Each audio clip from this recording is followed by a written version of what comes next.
അസ്സലാമു അലൈക്കും വറഹ്മത്തുള്ളാഹി തആല വബറകാതുഹു. ഇന്നാണ് ആ ദിവസം, മുംതാസിൻ്റെ നിക്കാഹ്. അന്ന് പുലർച്ചെ ഫൈസൽ ഉറക്കമുണർന്നപ്പോൾ തന്നെ വല്ലാത്തൊരു ടെൻഷനോടെയാണ് ഉണർന്നത്. തനിക്കുള്ളതെല്ലാം നഷ്ടപ്പെടുകയാണ് എന്നുള്ളൊരു ചിന്താഗതി അവനിൽ ഉണ്ടായിരുന്നു. പിന്നീട് അവൻ എല്ലാം അള്ളാഹുവിൽ സമർപ്പിക്കുകയാണ്. റബ്ബേ, എൻ്റെ മനസ്സിന് ക്ഷമ നൽക്, എല്ലാം നേരിടുവാനുള്ള കരുത്ത് നീ എനിക്ക് തരണേ റഹ്മാനെ. സുബഹിൻ്റെ സമയമായിട്ടും അന്ന് മുംതാസ് ഉണരുന്നേയില്ല. അവൾ അവിടെ എങ്ങനെ കിടക്കുകയാണ്. ഉമ്മ അവളെ വിളിച്ചു, മോളെ മുംതാസ്. എന്താ മോളെ കിടത്തത്തിൻ്റെ അർത്ഥം? ഇന്ന് ഏത് ദിവസം നിനക്കറിയോ? നിന്റെ നിക്കാഹിൻ്റെ ദിവസമാണേ. നീ അതൊക്കെ മറന്നു പോയി എങ്ങനെ കിടക്കുകയാണോ? ദേ, സുബഹി തെറ്റാനായിട്ടോ. വേഗം എണീക്ക്. വേഗം എണീറ്റിട്ട് നീ നിസ്കരിച്ചേ. പഠിച്ചോനെ സ്ഥിതിക്കണ്ടേ. നമ്മുടെ ജീവിതത്തിൽ നല്ലതൊക്കെ വരുമ്പോഴേ എന്താ നീ ഇങ്ങനെ കിടക്കണത്? ചെറിയ കുട്ടിയാണെന്ന് നീ വിചാരം? ഉമ്മ പതിവ് പോലെ അവളെ അന്നും ശകാരിക്കുന്നു. പക്ഷെ അന്നല്പം സ്നേഹത്തോടെയാണ് കാര്യങ്ങൾ പറയുന്നത്. അവൾ കിടക്കുന്ന ആ ഒരു ബെഡിനടുത്തേക്ക് ഉമ്മ പോയി ആ ബെഡിൽ ഇരുന്നു. അവളുടെ മുടിയിഴകളിൽ തലോടിക്കൊണ്ട് ഉമ്മ പറഞ്ഞു, ഉമ്മാൻ്റെ കുട്ടി നീച്ചാളി. ഇന്നും ഉമ്മാൻ്റെ കുട്ടിക്ക് നിക്കാഹിൻ്റെ ദിവസമല്ലേ. ഡോക്ടർ ഇപ്പോൾ വരും. പിന്നെ വലിയ ഫങ്ഷനൊന്നും ഇല്ലാത്തതുകൊണ്ടാണ് ഒച്ചപ്പാടും ബഹളമൊന്നും ഇല്ലാത്തത്. അതൊക്കെ ഇൻഷാ അല്ലാഹ് നമുക്ക് നടത്തണം. പക്ഷേ ഇതവർ പറഞ്ഞ് പെട്ടെന്ന് നിക്കാഹ് ചെയ്യാന്നുള്ളൊരു സംഭവം. അത് മാത്രമല്ലേ, എൻ്റെ മോള് വേഗം കുളിച്ചൊരുങ്ങി ഒന്ന് അണിഞ്ഞൊരുങ്ങിക്കേ. എണീക്ക് പഠിച്ചോനെ, സുബഹി തെറ്റൂട്ടോ. ദാ സമയം ഒരുപാടായി. എന്താ അത് ചെറിയ കുട്ടികളെ വിളിക്കണ പോലെ വിളിക്കണത്? മോൾ എണീറ്റേ. അവൾ മനമില്ലാ മനസ്സോടുകൂടി ആ ഒരു ബെഡിൽ നിന്ന് തല ഉയർത്തി. അവളുടെ മുടിയിഴകൾ ആകെ അഴിഞ്ഞു കിടക്കുന്നു. ഉമ്മ അതെല്ലാം കോതി തലോടി കൊണ്ട് പറഞ്ഞു, മോളെ ഇതൊക്കെ ഒന്ന് മുടഞ്ഞിട്ട് കിടക്കണ്ടേ? ഇത്രയും വലിയ മുടിയൊക്കെ ആകുമ്പോഴേ ഇത് കെട്ടുപിടിക്കൂലേ? അതൊക്കെ നല്ല രീതിയിൽ കെയർ ചെയ്ത് മുടഞ്ഞിട്ടല്ലേ കിടക്കേണ്ടത്. എന്നിപ്പോൾ ഇത് പറഞ്ഞുതരാൻ ഞാൻ ഉണ്ടാവുമോ? ഇത് കണ്ടില്ല, ഇതൊക്കെ ഞാൻ വാർന്ന് ശരിയാക്കുമ്പോഴത്തേന് എൻ്റെ റബ്ബേ സമയം ഒരുപാടാകും. വേഗം പോ, വേഗം ഒന്നെടുത്ത് വാ. റബ്ബേ പഠിച്ചോനെ ഒക്കെ കാണുന്നുണ്ടാവും. നമുക്ക് എന്തുണ്ടെങ്കിലും നമ്മൾ അള്ളാഹുവിനെ സ്തുതിക്കണ്ടേ? എന്താ ഇങ്ങനെ ചെറിയ കുട്ടികളെ പോലെ? അവൾ പെട്ടെന്ന് തന്നെ അതാ ആ ബെഡിൽ നിന്ന് എഴുന്നേറ്റ് ഉമ്മയുടെ മുഖത്തേക്ക് അവൾ നോക്കിയത് പോലുമില്ല. നേരെ അവൾ ബാത്റൂമിലേക്ക് പോയി ഫ്രഷായി വുളൂ ചെയ്ത് അവൾ തിരിച്ചു വന്നു. നിസ്കാരപ്പായിൽ ഇരുന്ന് അള്ളാഹുവിനോട് ഒരുപാട് പ്രാർത്ഥിച്ചു. കോഫിയുമായി ഉമ്മ എത്തി. മോളെ ദാ ഇത് കുടിച്ചോ. പിന്നെ മോളെ ഒരു ഗ്ലാസ് ഫൈസിക്കും ഉപ്പാക്കും കൊണ്ടേ കൊടുത്താൽ കേട്ടോ. ഉമ്മാക്ക് ഒഴിവില്ല. ഉമ്മ അത്യാവശ്യം കുറച്ച് തിരക്കിലാണ്. പിന്നെ അവർക്കുള്ള ഫുഡും കാര്യങ്ങളൊക്കെ ഓർഡർ ചെയ്തൊക്കെയല്ലേ, അതൊക്കെ ആ ടൈമിനെത്തും. എങ്കിലും കുറച്ച് കാര്യങ്ങൾ ചെയ്യാണ്ട്. ഫൈസലിനും ഉപ്പാക്കും എടുത്തു കൊടുത്ത ആ ഒരു കോഫിയുമായി അവൾ ആ ഗ്ലാസ് ഹൗസിലേക്ക് പോകുന്നു. പുറത്തെ കാഴ്ചകൾ കണ്ടുകൊണ്ടിരിക്കുകയായിരിക്കും ഫൈസി. അതോ വേറെ വല്ലതും ആണോ? ഉപ്പയും അങ്ങനെ തന്നെ. അവരുടെ കണക്കും കാര്യങ്ങളും എല്ലാ കാര്യങ്ങളും ചർച്ച ചെയ്യുന്നത് അവിടെയാണ്. പ്രകൃതി ഭംഗി ആസ്വദിച്ചുകൊണ്ട് അവരത് അവിടെ കുറേ സമയം ഇരിക്കാറുണ്ട്. അവിടെ അവർ ഉണ്ടാകുമെന്ന ലക്ഷ്യത്തിൽ അവൾ ആ കോഫി ഗ്ലാസ് ട്രേയിൽ വെച്ച് അതാ നടന്നു പോകുന്നു. ഉപ്പ. അവളുടെ ആ ഒരു വിളി കേട്ട് ഉപ്പ തിരിഞ്ഞു നോക്കി. കൂടെ ഫൈസലും. മോളെ, എൻ്റെ പൊന്നു മോളെ, നിക്കാഹിൻ്റെ ദിവസം എൻ്റെ കുട്ടിൻ്റെ കൈക്കൊണ്ടൊരു കോഫി കുടിക്കാനുള്ള ഭാഗ്യം ഉണ്ടായല്ലോ. മോനെ ഫൈസിക്ക് കൊടുക്കും മോളെ. ഫൈസിയുടെ മുമ്പിൽ ആ ഒരു ട്രേയുമായി അവളെത്തി. അവൾ ഫൈസലിൻ്റെ മുഖത്തേക്ക് തന്നെ നോക്കിയില്ല. അവൾക്ക് നോക്കാൻ കഴിയുന്നുണ്ടായിരുന്നില്ല. പക്ഷേ അവളുടെ ആ ഒരു സങ്കടകരമായ ആ മുഖം അത് ഫൈസൽ ശരിക്ക് കണ്ടു.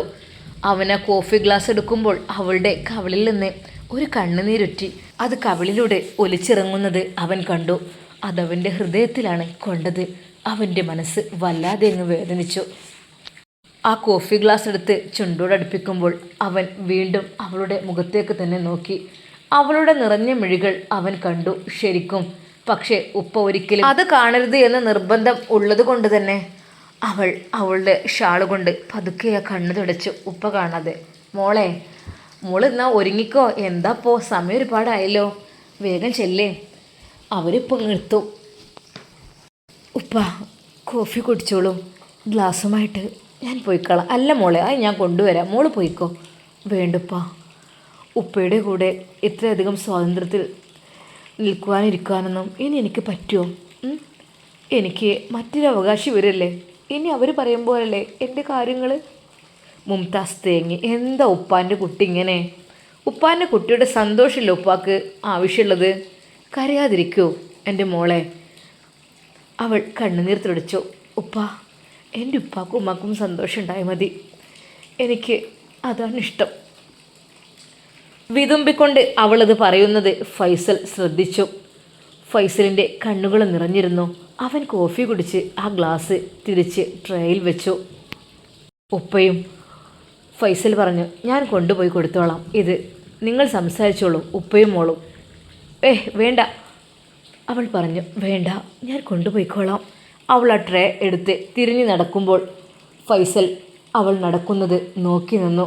അവൾ ഒരിക്കൽ കൂടി തിരിഞ്ഞു നോക്കി. അതാ കണ്ണിമ വെട്ടാതെ തൻ്റെ ഫൈസി തന്നെ മാത്രം നോക്കിയിരിക്കുന്നു. അവൾക്ക് എന്തെന്നില്ലാത്ത സങ്കടം തോന്നി. ഇല്ല, ഈ തറവാട്ടിൽ ഇനി ഞാനുണ്ടാവില്ല, എൻ്റെ വീട്ടിൽ. ഗ്ലാസ് അവൾ കഴുകി വെക്കുവാൻ ഒരുങ്ങിയപ്പോഴേക്കും ഉമ്മ അത് വാങ്ങി. മോള് ഫ്രഷ് ആവ്, വേഗം കുളിച്ച് വന്നേ. കുളിച്ച് വന്നിട്ട് പിന്നെ മോള്, നീ പറഞ്ഞല്ലോ ബ്യൂട്ടീഷ്യനെ ഒന്നും വേണ്ടാന്ന്. ഞാൻ പറഞ്ഞല്ലോ എത്ര ആളെ വേണമെങ്കിലും കിട്ടും. ഞാൻ ഒരുപാട് ബ്രൈഡൽ മേക്കപ്പൊക്കെ നോക്കി വെച്ചിരുന്നു.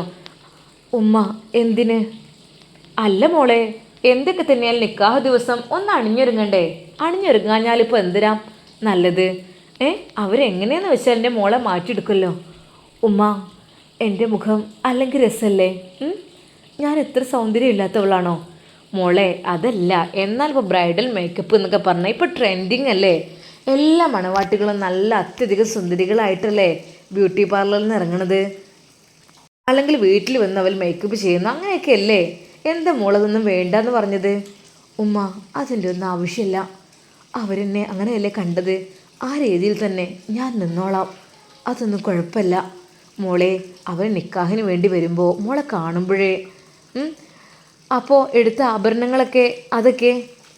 ഉമ്മ, സിമ്പിളായിട്ട് അത് മതി, എനിക്ക് കൂടുതലായൊന്നും എനിക്ക് ഇഷ്ടമില്ലാന്ന് എൻ്റെ ഉമ്മക്ക് അറിയുന്നതല്ലേ. പക്ഷേ ഫൈസൽ എടുത്ത ആ ഒരു ഡ്രസ്സ് അതവൾ ധരിക്കുവാൻ നിർബന്ധം കാണിച്ചിരുന്നു ആദ്യമേ. ഉമ്മ, ഈ ഡ്രസ്സ് ഞാൻ ധരിക്കൂട്ടോ. അങ്ങനെ അവൾ കുളിച്ചൊരുങ്ങി ആ ഡ്രസ്സെല്ലാം അണിഞ്ഞ് ഒരു മേക്കപ്പ് ആർട്ടിസ്റ്റിനെയും കൊണ്ടുവരാതെ അവൾ തന്നെ ജസ്റ്റ് അവളുടെ മുഖമൊന്ന് ക്ലിയർ ചെയ്തു, മുടിയും വാർന്നു.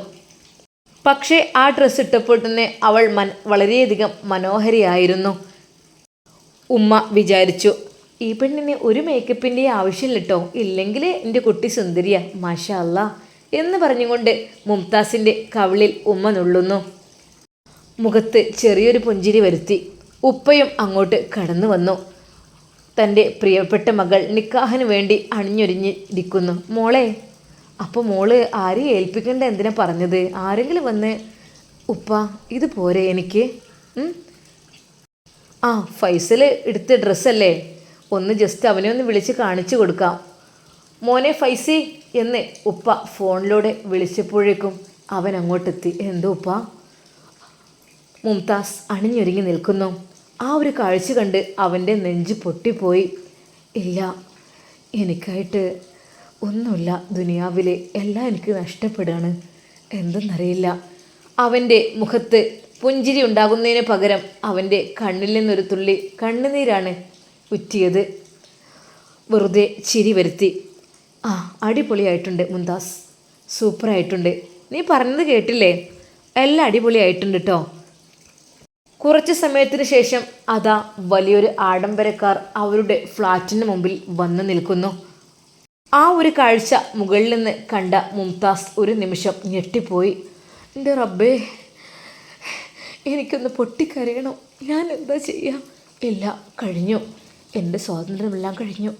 ഇനി ഞാൻ മറ്റൊരുത്തൻ്റെ കൈകളിലായിരിക്കും. പഠിച്ചോനെ, ഞാനെന്ത് ചെയ്യാം?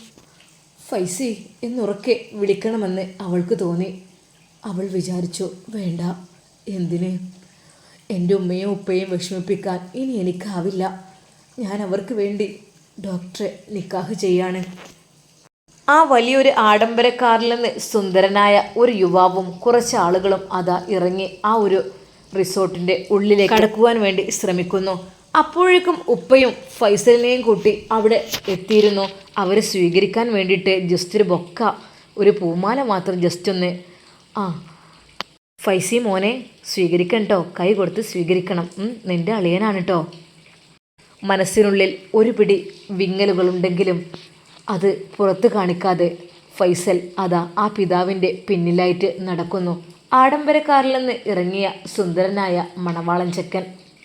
കൂടെയുള്ളവർ അവരെ കണ്ടപ്പോൾ അവൻ്റെ മനസ്സ് നന്നായി അങ്ങ് വേദനിച്ചു. ചെക്കൻ സുന്ദരനാണ്, അടിപൊളി ചെക്കനാണ്, മാഷാ അല്ലാ, ഡോക്ടറാണ്, എല്ലാം കൊണ്ടും എൻ്റെ മുംതാസിന് യോജിച്ചവനാണ്. അവരെ കൈ കൊടുത്ത് സലാം പറഞ്ഞ് സ്വീകരിച്ചു. അവരെ അതാ അകത്തേക്ക് ആനയിക്കുന്നു. വരുന്നവർക്കെല്ലാം ഉമ്മ അതാ സ്പെഷ്യൽ ഡ്രിങ്ക് കൊടുക്കുന്നു. നിക്കാഹിനുള്ള എല്ലാ കാര്യങ്ങളും പൂർത്തിയായിട്ടുണ്ട്. പള്ളിയിൽ നിന്ന് ഉസ്താദും വന്നിട്ടുണ്ട്. അതെല്ലാം കണ്ടു നിന്ന് സാക്ഷിയാവാൻ ഫൈസൽ ഒരുങ്ങി നിൽക്കുകയാണ്. മണവാട്ടിയായ മുംതാസ്. അവളുടെ ഹൃദയം പൊട്ടിപ്പൊളിയുന്നത് പോലെയാണ് അവൾക്ക് തോന്നിയത്. അവൾ ഉമ്മയുടെ കൈ പിടിച്ച് കരഞ്ഞുപോയി. എന്താ മോളെ, കരയല്ലെൻ്റെ മോള്, ഈ കണ്ടിയിലെ പുതിയാപ്പിള ചെക്കനെ എന്തൊരു സുന്ദരനാണ്, നല്ലൊരു അടിപൊളി ചെക്കൻ, പിന്നെ ജോലി കാര്യങ്ങളെല്ലാം ഉണ്ടല്ലോ. എന്തെൻ്റെ മോൾക്ക് നല്ല സ്നേഹമുള്ള ഭർത്താവായിരിക്കും, ഈ നോക്കിക്കോ ഉമ്മ എന്ന് പറഞ്ഞ് അവൾ ഹൃദയം പൊട്ടി കരഞ്ഞുപോയി. സാരല്ല. പുതിയാപ്പിളയായി അതാ ചെക്കൻ അവിടെ വന്നിരുന്നു. തൊട്ടടുത്തായിട്ട് ഉപ്പ കൈ കൊടുക്കുവാൻ ഒരു ഭാഗത്ത് ഉസ്താദ്, അതിൻ്റെ മറ്റു ഭാഗത്ത് ഫൈസൽ. അവർ 4 പേരും കൂടി അതാ ആ ഒരു സദസ്സിൽ നിക്കാഹ് നടത്തുകയാണ്. ഫൈസലിൻ്റെ ഹൃദയം പൊട്ടിപ്പൊളിയുന്ന പോലെയാണ് അവൻക്ക് അനുഭവപ്പെടുന്നത്. എൻ്റെ മകൾ മുംതാസിനെ ബാദുഷയ്ക്ക് ഇണയായി ഞാൻ ഏൽപ്പിച്ചു തന്നിരിക്കുന്നു. ആ ഒരു സ്വർണ്ണാഭരണത്തിൻ്റെ പകരമായിക്കൊണ്ട്. അതെല്ലാം ഫൈസൽ ഒരു ഷോക്കോട് കൂടിയാണ് അത് കേട്ടത്. അവൻക്കത് വിശ്വസിക്കാൻ കഴിയുന്നില്ലായിരുന്നു. ഉറക്കെ ഒന്ന് കരയണം അവൻ തോന്നിപ്പോയ ആ നിമിഷം അവൻ്റെ മനസ്സിലേക്ക് ഓടി വന്നത് നുസേബയായിരുന്നു. അവളെ ഞാൻ നിക്കാഹ് കഴിച്ച ആ ഒരു രംഗങ്ങൾ അവൻ്റെ മനസ്സിലേക്ക് ഓർമ്മ വന്നു. റബ്ബേ, ഒന്ന് പൊട്ടിക്കരയണമെന്ന് തോന്നി. ഹേയ് വേണ്ട, ആളുകളാണിവിടെ, അവരുടെ മുമ്പിൽ വെച്ച് ഞാൻ ഒരിക്കലും. നിക്കാഹ് കഴിഞ്ഞു. മഹർ ചാർത്തുവാൻ വേണ്ടി അതാ മുംതാസിൻ്റെ റൂമിലേക്ക് മണവാളൻ കടന്നു ചെല്ലുന്നു.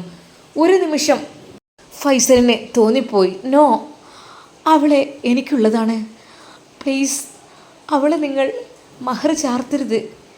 ഒരു വട്ടം ഉറക്കെ വിളിച്ചു പറയണമെന്ന് അവൻക്ക് തോന്നി. പക്ഷേ പറ്റില്ലല്ലോ. ആ മഹർമാലയുമായി മുംതാസിൻ്റെ റൂമിലെത്തിയ അവൾ ഡോക്ടറുടെ മുഖത്തേക്ക് ഒന്ന് നോക്കിയതുപോലുമില്ല. എന്താ മുംതാസ് ഇങ്ങനെ വിഷമിച്ചിരിക്കുന്നത്? ഡോക്ടറുടെ നല്ല രീതിയിലുള്ള ആ ഒരു സംസാരം, അത് കേട്ടപ്പോൾ അവൾ അറിയാതെ ഡോക്ടറുടെ ആ മുഖത്തേക്ക് നോക്കി. മുഖം വളരെയധികം സുന്ദരമാണ് എല്ലാം കൊണ്ടും, പക്ഷേ എനിക്ക്. ഒടുവിൽ അവൾ ഒരു പാവക്കുട്ടിയെപ്പോലെ അതാ അവൻ്റെ മുമ്പിലേക്ക് ആ കഴുത്ത് നീട്ടിക്കൊടുക്കുന്നു. ആ മഹർ അവളുടെ കഴുത്തിൽ അവൻ ചാർത്തി. ആ മഹർമാല കഴുത്തിലിട്ടപ്പോൾ അവൾക്ക് വലിയൊരു ഭാരമായിട്ടാണ് തോന്നിയത്. തൻ്റെ ജീവിതത്തിൽ എന്തൊക്കെയോ വന്ന് കയറിക്കൂടിയ പോലെ അവൾക്ക് അനുഭവപ്പെടുന്നു. അവളുടെ മുഖത്ത് പുഞ്ചിരിയില്ല. പാവം ഡോക്ടർ വിചാരിച്ചു അവൾക്ക് ടെൻഷൻ കൊണ്ടായിരിക്കും എന്ന് കരുതിയിട്ട് ഡോക്ടർ അവളോട് എന്തൊക്കെയോ ഒരു തമാശ പറഞ്ഞെങ്കിലും അവൾക്കത് ചിരിക്കുവാൻ കഴിഞ്ഞില്ല. മുംതാസ്, എന്തു പറ്റി? നല്ല ടെൻഷനിലാണെന്നോ? എന്താ, പഠിക്കാൻ പറ്റില്ലെന്ന് വിചാരിച്ചിട്ടാണോ? നിൻ്റെ ആഗ്രഹം പോലെ തന്നെ ഞാൻ നിന്നെ ഒരു ഡോക്ടറാക്കൂലേ? എന്താ, നമുക്കൊരുമിച്ച് ഡ്യൂട്ടിക്കൊക്കെ പോവാലോ. നിനക്കെന്താ ടെൻഷനുണ്ടോ ഞാൻ പഠിപ്പിക്കില്ലെന്ന കാര്യത്തിലൊക്കെ? അതൊന്നും വേണ്ട കേട്ടോ. ഇൻഷാ അല്ലാ നമുക്ക് നിൻ്റെ ആഗ്രഹങ്ങളൊക്കെ സാധിപ്പിക്കാം. മുംതാസ് വെറുതെ ഒന്ന് അദ്ദേഹത്തിൻ്റെ മുഖത്തേക്ക് നോക്കി ചെറുതായി ഒന്ന് പുഞ്ചിരിച്ചു. മുംതാസ്, നമുക്ക് ഇന്ന് തന്നെ പോവാം കേട്ടോ. നിനക്ക് ടെൻഷനുണ്ടോ? ടെൻഷൻ ആവേണ്ട ആവശ്യമൊന്നുമില്ല. പിന്നെ ഇൻഷാ അല്ലാ ഈ ആഴ്ച ലാസ്റ്റായിട്ട് നമുക്ക് പറക്കണം കുവൈറ്റിലേക്ക്. അവിടെയാണ് കേട്ടോ എൻ്റെ ഡ്യൂട്ടിയും കാര്യങ്ങളൊക്കെ. ഇപ്പോൾ ഞങ്ങളവിടെ സെറ്റിൽഡാണ്. അവിടെ ഫാമിലീസ് എല്ലാവരും ഉണ്ട്. എന്തൊക്കെ തന്നെയായാലും നമുക്ക് ഈ ആഴ്ച ലാസ്റ്റ് അല്ലെങ്കിൽ ഫസ്റ്റ് ആയിട്ട് നമുക്ക് പോകണം. പിന്നെ ടിക്കറ്റും കാര്യങ്ങളൊക്കെ അതിനനുസരിച്ച് എടുക്കാമെന്ന് വിചാരിച്ചു. അത്രയൊക്കെ പറഞ്ഞിട്ടും അവളുടെ മുഖത്ത് ഒരു സന്തോഷമില്ലാത്തത് കൊണ്ട് തന്നെ ഡോക്ടർ ചോദിക്കുകയാണ്, മുംതാസ് എന്താ ഒരു സന്തോഷമില്ലല്ലോ, എന്തു പറ്റി എന്ന് പറഞ്ഞുകൊണ്ട് അവളുടെ കയ്യത ഡോക്ടർ പതുക്കെ പിടിക്കുവാൻ വേണ്ടി ഒരുങ്ങുന്നു. പക്ഷേ അവൾ അതിൽ നിന്ന് പതുക്കെ അങ്ങ് തെന്നി മാറി. ഹേയ് എന്താ പെണ്ണെ, നിക്കാഹ് കഴിഞ്ഞതല്ലേ, ഇപ്പോഴും നിനക്ക് പേടിയാണോ? അല്ലെങ്കിൽ നല്ല പെൺകുട്ടികളുടെ അടയാളം അതൊക്കെ തന്നെയാണ്. അവർക്കൊരു ഭയമായിരിക്കും ആദ്യമായിട്ട് ഒരു പുരുഷൻ കൈകളിലൊക്കെ തൊടുമ്പോഴേ അല്ലേ. എന്താ ടെൻഷൻ ഉണ്ടോ? പിന്നെ പേടിക്കേണ്ട ഒരു ആവശ്യമില്ല കേട്ടോ. ഇന്ന് ഞാൻ നിൻ്റെ ഭർത്താവാണ്. ഞാൻ നിനക്ക് ഹലാലായവനാണ്. നീ എൻ്റെ ഭാര്യയാണ്. അതുകൊണ്ട് ഇനി മുതൽ നമ്മൾ രണ്ടുപേരും ഒന്നാണ്. നമുക്ക് പോകാം. കൂടെ വന്ന ആളുകൾ ദാ തിരക്ക് കൂട്ടുന്നു. മോനെ നമുക്ക് പോയാലോ? അത് കേട്ടപ്പോൾ അവളുടെ ഹൃദയമിടിപ്പ് കൂടിക്കൊണ്ട് വന്നു. ഡോക്ടർ മുംതാസിൻ്റെ കൈ പിടിച്ചുകൊണ്ട് വീട്ടിൽ നിന്ന് ഇറങ്ങുവാൻ നിൽക്കുമ്പോൾ ഉമ്മയുടെയും ഉപ്പയുടെയും മുഖത്തേക്ക് അവൾ നിറകണ്ണുകളോടെ നോക്കി. എന്നാൽ തൊട്ടപ്പുറത്തായിട്ട് അതാ സങ്കടത്തോടെ ഒരാൾ നിൽക്കുന്നുണ്ടായിരുന്നു. വീട്ടിൽ നിന്ന് ഇറങ്ങി പോകുമ്പോൾ അവൾ ആ ഭാഗത്തേക്ക് നോക്കി. അതെ, തൻ്റെ ഫൈസി അതാ അവിടെ നിൽക്കുന്നു. പെട്ടെന്ന് ഡോക്ടറുടെ കൈ വിട്ടുകൊണ്ട് അവളതാ അവൻ്റെ അടുക്കിലേക്ക് പാഞ്ഞെടുക്കുന്നു. ഒരു നിമിഷം ഉമ്മയും ഉപ്പയും ആകെ പേടിച്ചു പോയി. റബ്ബേ, എന്ത്? ഞാൻ പോട്ടെ ഫൈസി, എനിക്ക് വേണ്ടി പ്രാർത്ഥിക്കണം എന്ന് പറഞ്ഞുകൊണ്ട് അവൻ്റെ മുൻപിൽ നിന്ന് ഒരു കൊച്ചു കുട്ടിയെ പോലെ അവൾ പൊട്ടിക്കരഞ്ഞു. ആ ഒരു കാഴ്ച കണ്ട് ഡോക്ടർ സങ്കടപ്പെട്ടു പോയി. ഒരു നിമിഷം ഡോക്ടർ കരുതി, ആങ്ങളെയും പെങ്ങളും തമ്മിലുള്ള ആ ഒരു വേദനയേറിയ സങ്കടകരമായ നിമിഷങ്ങൾ, അല്ലെങ്കിലും പെങ്ങള് നിക്കാഹ് കഴിഞ്ഞിറങ്ങുമ്പോൾ ആങ്ങളമാർക്ക് അതിൻ്റെ സങ്കടം ഉണ്ടാകും. ഡോക്ടർ നേരെ അതാ ഫൈസലിൻ്റെ അരികിൽ ചെന്ന് അവനെ പതുക്കെ ഒന്ന് തലോടുന്നു. സാരല്ല, എന്തായാലും പെങ്ങളെ ബുദ്ധിമുട്ടാക്കൂല ഞാൻ, അതെനിക്ക് ഉറപ്പുണ്ട്. പെങ്ങൾക്ക് യാതൊരു രീതിയിലുള്ള ബുദ്ധിമുട്ടും പ്രയാസമൊന്നുമില്ലാതെ നല്ല രീതിയിൽ ഞാൻ അവളെ സംരക്ഷിക്കും, വാക്ക് എന്ന് പറഞ്ഞുകൊണ്ട് ഫൈസലിൻ്റെ കൈ പിടിച്ചു. പക്ഷേ ആ ഡോക്ടറിൻ്റെ കൈ അവൻ മുറുകെ പിടിച്ചിരുന്നു. എന്താണെന്നറിയില്ല, എന്തൊക്കെയോ അവനെ ഏൽപ്പിക്കുന്നത് പോലെയാണ് ഫൈസലിനെ തോന്നിയത്. ഒരിക്കൽ കൂടി ഉമ്മയോടും ഉപ്പയോടും യാത്ര പറഞ്ഞുകൊണ്ട് അതാ മുംതാസ് ആ വീട്ടിൽ നിന്ന് പടിയിറങ്ങുന്നു. ആ ആഡംബര കാറിലേക്ക് അവളെ അതാ കയറ്റിക്കൊണ്ടു പോകുമ്പോൾ ഫൈസലിൻ്റെ ഹൃദയം പൊട്ടി. അവൻ ഒരു നിമിഷം തല കറങ്ങി വീഴും എന്ന് വരെ അവൻ വിചാരിക്കുന്നു. പക്ഷേ പിടിച്ചു നിന്നേ മതിയാവുകയുള്ളൂ. ഉമ്മയും ഉപ്പയും സന്തോഷത്തോടു കൂടി ഞങ്ങളുടെ പൊന്നുമകളെ യാത്രയാക്കുന്നു. ഒരിക്കൽ കൂടി ആ ഗ്ലാസിൻ്റെ ഉള്ളിലൂടെ അവളുടെ ആ ഒരു നനഞ്ഞ മിഴികൾ കണ്ടു ഫൈസൽ. അവന് സഹിക്കാൻ കഴിയാത്തതിലും അപ്പുറമായിരുന്നു. അവൻ പെട്ടെന്ന് തന്നെ അതാ റൂമിലേക്ക് ഓടി. അവൻ്റെ തലയിണയിൽ മുഖമമർത്തി അവൻ പൊട്ടി കരഞ്ഞു. റബ്ബേ, എല്ലാം പോയി. ഇനി എനിക്ക് ഈ ദുനിയാവിലെന്ത്? ഇല്ല, ഒന്നുമില്ല. ദുനിയാവിൽ എനിക്കൊന്നുമില്ല റബ്ബേ. നീ എന്നെ അങ്ങ് വിളിച്ചേക്ക്. എനിക്കിനിവിടെ ആരുമില്ല. എന്നെ നീ അങ്ങ് വിളിച്ചേക്കല്ല. എനിക്കിനി ദുനിയാവ് ഇഷ്ടമല്ല. മരണം ഹൈറാകുന്ന സമയമാണ് എനിക്കിപ്പോൾ. മരണം ഹൈറാണെങ്കിൽ റബ്ബേ, എനിക്കിത് ഈമാനോട് കൂടി മരണം കൊണ്ടാ. ഇനി എനിക്ക് സഹിക്കാൻ കഴിയില്ല റബ്ബേ. അവൻ പൊട്ടിക്കരഞ്ഞ് ആ റൂമിൽ കിടക്കുകയാണ്. ഉമ്മയും ഉപ്പയും പെട്ടെന്ന് വന്ന് ഫൈസലിനെ തിരിയുന്നു. എങ്ങോട്ട് ഫൈസി പോയത്? പെട്ടെന്ന് അവൻ എങ്ങോട്ട് പോയല്ലോ? പെട്ടെന്ന് ഉപ്പക്കും ഉമ്മക്കും നല്ല സങ്കടമുണ്ടായിരുന്നു മകള് പോയതിൽ. പക്ഷേ സുരക്ഷിതമായി ഒരു ഡോക്ടറുടെ കൈകളിൽ ഞങ്ങളുടെ മകളെ നിക്കാഹ് കഴിച്ച് ഏൽപ്പിച്ചു എന്ന് പറഞ്ഞപ്പോൾ അവർക്കല്പം സമാധാനവുമുണ്ട്. ഫൈസി, മോനെ, ഉമ്മ വിളിക്കുന്നു. ഉപ്പയും, മോനെ ഫൈസി, എവിടെടാ നീയേ? അവർ ആകെ ബേജാറാകുന്നു. പെട്ടെന്ന് ഫൈസൽ കിടക്കുന്ന ആ ഒരു വാതിൽ കുറ്റിയിട്ടതായി അവർ കണ്ടു. അവർ പെട്ടെന്ന് തന്നെ അതാ അങ്ങോട്ട് ഓടിയെത്തുന്നു. ഫൈസി, മോനെ ഫൈസി, മോനെ വാതിൽ തുറക്കടാ. എന്താ മോനെ കുറ്റിയിട്ട് നിൽക്കുന്നത് ഈ സമയത്ത്? ഫൈസൽ ആ തലേണയിൽ നിന്ന് അവൻ്റെ മുഖം ഉയർത്തി. അവൻ്റെ കണ്ണുനീർ കൊണ്ട് ആ തലയിണയാകെ നനഞ്ഞ് കുതിർന്നിരുന്നു. അവൻ കണ്ണുനീർ പതുക്കെ തോർത്തിക്കൊണ്ട് അതാ വാതിൽ തുറക്കുന്നു. മോനെ, എന്താ എൻ്റെ പൊന്നു മോനെ, ഈ എവിടെയാണ്? ഓ, മുംതാസ് പോയതിലാണോ എൻ്റെ മോനക്ക് ഇത്ര സങ്കടം? സാരല്ല, അവൾ വരുമല്ലോ. അവളെ കാര്യത്തിൽ നമുക്കൊരു സുരക്ഷിതത്വമായി. സാരല്ല മോനെ. ഉമ്മയും ഉപ്പയും അവന് തലോടുന്നു. ശരിക്കും ഒരു പിതാവിൻ്റെയും മാതാവിൻ്റെയും സ്നേഹം അവൻ ശരിക്കും അനുഭവിക്കുന്നു. ഉപ്പ ആ കണ്ണുനീർ തുടച്ചുകൊണ്ട് പറഞ്ഞു, മോനെ, നമ്മൾ മോള് രക്ഷപ്പെട്ടല്ലോ. ഇൻഷാ അല്ലാ നമുക്കും പോകണം ഇനി കുവൈത്തിലേക്കൊക്കെ. അല്ലാതെ നമ്മൾ ഇവിടെ ഇങ്ങനെ നിക്കാഹൊന്നും കഴിയാതെ വെച്ചുകൊണ്ടെന്നാലേ ഒരു സമാധാനമില്ലായിരുന്നു. പിന്നെയെന്ന് വെച്ചാൽ ഒരു വിവാഹാലോചന അവൾക്ക് പറ്റൂല. ഇത് പിന്നെ എന്തൊക്കെ തന്നെ ആയാലും അവൾക്ക് ഇല്ലല്ലോ. നല്ല മോനല്ലേ മരുമകനായിട്ട് നമുക്ക് കിട്ടിയത്. നല്ല ഭംഗിയുള്ള മോനല്ലേ. ഫൈസൽ ശരിയെന്ന് തലയാട്ടി. അവൻ്റെ മനസ്സാകെ നീറിപ്പുകയുകയായിരുന്നു. മുംതാസ് പോയല്ലോ, ഇനി ഇവിടെ നിൽക്കുന്നതിൽ എന്തർത്ഥമാണുള്ളത് എന്ന് വരെ അവൻ വിചാരിക്കുന്നു. ഉപ്പ, അവൻ പിതാവിനെ വിളിക്കുന്നു. ആ മോനെ. ആ പിതാവിൻ്റെ കണ്ണുകൾ നിറഞ്ഞു. എന്നെ ഇനി ഉപ്പ എന്ന് വിളിക്കാൻ മോളില്ലല്ലോ. മോളിനി എപ്പോൾ വിളിക്കുമെന്ന് കരുതിയിട്ടോ. ആ ഉപ്പ തേങ്ങിക്കരഞ്ഞു. മോനെ. ഉപ്പ, മുംതാസിനെ കാണാൻ നമ്മൾ എപ്പോഴാണ് പോകുന്നത്? അവരെന്ന് പോകുന്നത്? മോനെ, ഈ ഒരാഴ്ച ലാസ്റ്റായിട്ട് അല്ലെങ്കിൽ ഫസ്റ്റായിട്ട് ടിക്കറ്റ് എടുക്കുന്നൊക്കെ നിങ്ങളെ പറഞ്ഞത്. എന്താ അറിയില്ല. ഇനിയിപ്പോൾ പേടിക്കാനൊന്നുമില്ല. അവൻ്റെ കൈകളിലല്ലേ. അവൻ നല്ല മോനാണ് കണ്ടിട്ട്, അല്ലേ? അതേ ഉപ്പ, കണ്ടിട്ടൊക്കെ നല്ല മോൻ തന്നെയാണ്. പഠിച്ചോൻ കാക്കട്ടെ എന്ന് പറഞ്ഞുകൊണ്ട് ഫൈസൽ പൊട്ടിക്കരഞ്ഞു. ഉപ്പയുടെ നെഞ്ചിലേക്ക് വീണുകൊണ്ട് അവൻ വിതുമ്പിക്കരഞ്ഞു, ഒരു ചെറിയ കുട്ടിയെ പോലെ. ആ ഒരു കാഴ്ച കണ്ട് ഉമ്മയും കരഞ്ഞു. ഉമ്മയോട് ഉപ്പ പറഞ്ഞു, എടീ, നീ കണ്ടില്ലേ അവനക്ക് അവളോടുള്ള സ്നേഹം? സത്യം പറഞ്ഞാൽ സങ്കടം തോന്നുകയാണ്.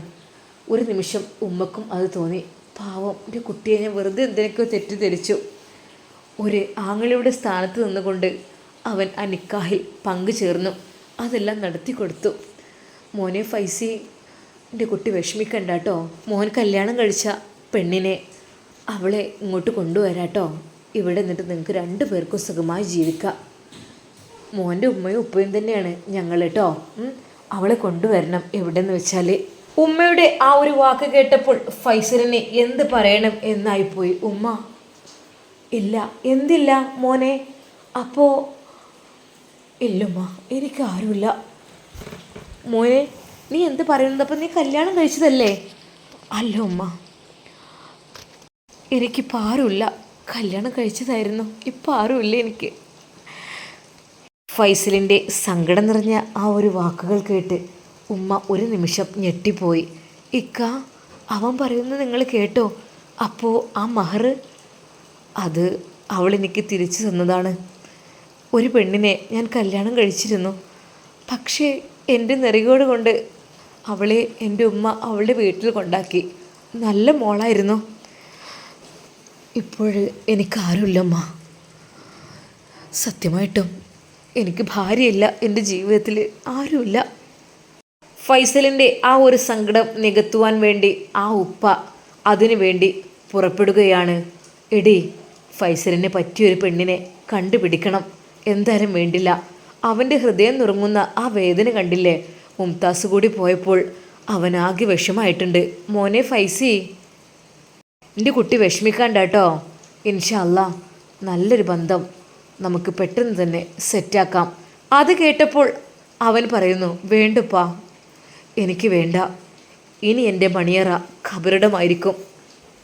ഇനി ഞാൻ പുതിയാപ്പിളക്ക് ധരിക്കുന്ന ഡ്രസ്സ് എൻ്റെ കഫംപുടയായിരിക്കും. വെള്ള ലിബാസിൻ പുടവ അണിഞ്ഞ് ഞാൻ മണവാളനായി പോകും ഖബറിലേക്ക്. ഞാൻ മണവാളനായി എൻ്റെ ഖബറിടത്തിലേക്ക് പോകുമ്പോൾ ഉപ്പ, നിങ്ങളും കൂടെ ഉണ്ടാകണം. മോനെ ഫൈസി, നീ എന്താടാ പറയുന്നത്? വിഷമിപ്പിക്കല്ലേ ഞങ്ങളെ. ഹേയ്, ഞങ്ങൾക്ക്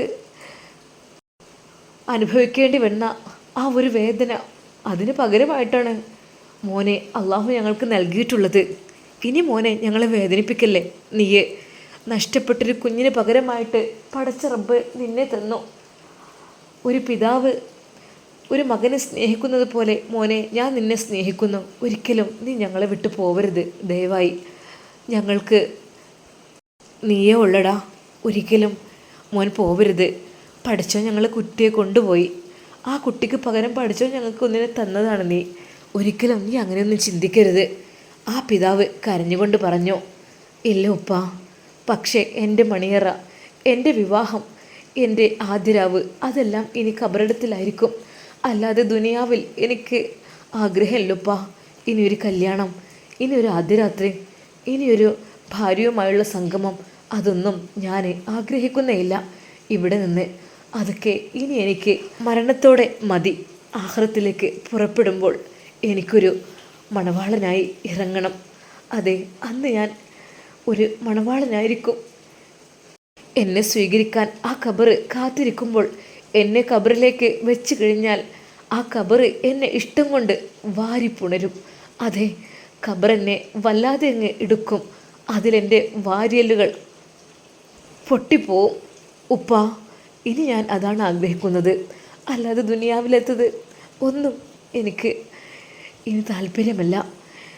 എനിക്ക് ഒരേ ഒരു ആഗ്രഹം, എന്നെ മലക്കുകൾ ചോദ്യം ചെയ്യാൻ വേണ്ടി വരുമ്പോൾ എനിക്കതിൻ്റെ ഉത്തരം കിട്ടിയാൽ മതി ഉപ്പ. അതിനുവേണ്ടി പ്രാർത്ഥിക്കണം. എൻ്റെ ഖബറിടം സ്വർഗപ്പൂന്തോപ്പ് ആകുവാൻ വേണ്ടി എൻ്റെ പിതാവും മാതാവും പ്രാർത്ഥിക്കണം. അതേ എനിക്ക് പറയുവാനുള്ളൂ. ആ ഉമ്മയും ഉപ്പയും അതെല്ലാം കേട്ട് പൊട്ടിക്കരഞ്ഞു. ഇൻഷാ അല്ലാ നമുക്കിതിൻ്റെ ബാക്കി ഭാഗം നാളെ കാണാം. അതുവരേക്കും എല്ലാവർക്കും അസ്സലാമു അലൈക്കും വറഹ്മത്തുള്ളാഹി തആല വബറകാതുഹു.